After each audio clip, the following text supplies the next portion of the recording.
श्री गोपाळ कृष्ण भगवान की जय. लीळा नंबर 388. चारनेर येथे मार्तंडाचे रोग व नासण्याचे दुर्दैव.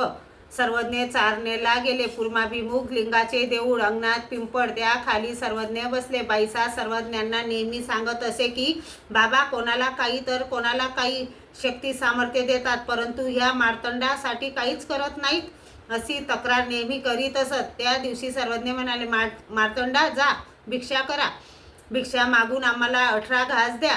आम्ही तुमचे 18 रोग या पिंपळाच्या झाडाला बांधू. बरजी, असे म्हणून त्याने दंडोते घातली. श्रीचरणा लागले.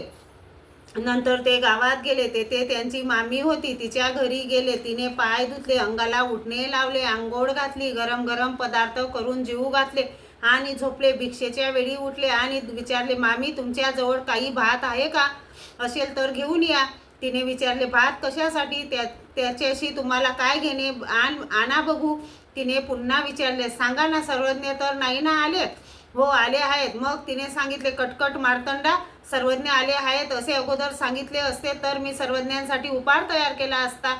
नाही, त्यांना काहीच लागत नाही, भात आणा. मग तिने शिळा भात त्याच्या झोडीत टाकला. ते सर्वज्ञांजवळ घेऊन आले. झोडीतील अन्न पवित्र करण्यासाठी झोडी दाखवली. सर्वज्ञांना हातात झोडी घेऊन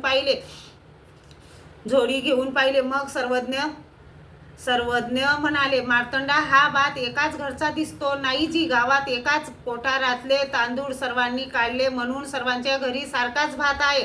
यावर बाईसा म्हणाली, काय बाबा, येते याची कोणी आई बहीण आहे तर ते याला वाढतील. बिचारा उदास भिक्षा करून आला. सर्वज्ञ थोड्या वेळापुरते गप्पच राहिले. तेवढ्यात मागून मार्तंडाची मामी ताक, मीठ, भाजी असे घेऊन आली. सर्वज्ञांना दंडोते घातली. श्रीचरणा लागली. मग सर्वज्ञांनी तिला सांगितले, बाई, तुमचा भात अगदी योग्य वेळी आला. तिने सांगितले, जी कसला भात? मार्तंडांनी सांगितलेच नाही. जी मार्तंड आला, त्याचे पाय धुतले, आंघोळ केली, जेवला, झोपून उठला व म्हणाला, तुमच्याजवळ एवढासा भात आहे का? तर आणा. मी विचारले, भात कशासाठी? काही काम आहे? मी म्हटले, तर सांगा ना, कशासाठी भात हवा?